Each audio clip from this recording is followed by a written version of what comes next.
जय हिंद। मैं विद्युत तकनीशियन। आज हम बात करने वाले हैं एसी के बारे में।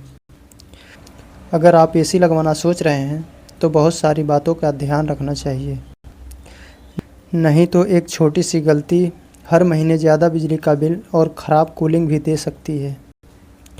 सबसे पहले हमें कमरे के साइज़ के हिसाब से एसी लगवानी चाहिए।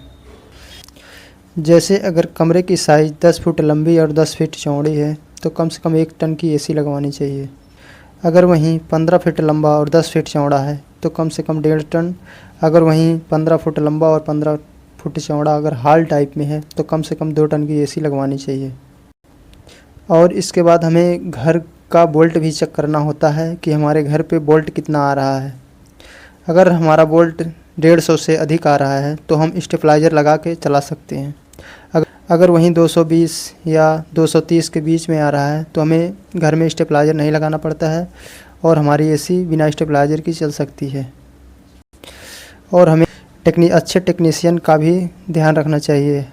अगर अच्छा टेक्नीशियन नहीं है तो हमारी छोटी छोटी गलतियां कर देता है, जिससे हमारी एसी की लाइफ कम हो जाती है और एसी ख़राब भी हो सकती है। अगर इन सब बातों का ध्यान रख के अगर हम एसी लगवाते हैं तो एसी की लाइफ ही ज़्यादा रहती है और ख़राब होने का चांस भी कम रहता है। बहुत सारे भाई बताते हैं कि मेरी एसी चल नहीं रही है और चल के बंद हो जाती है, डिस्प्ले पर बहुत सारे एरर दिखाते हैं।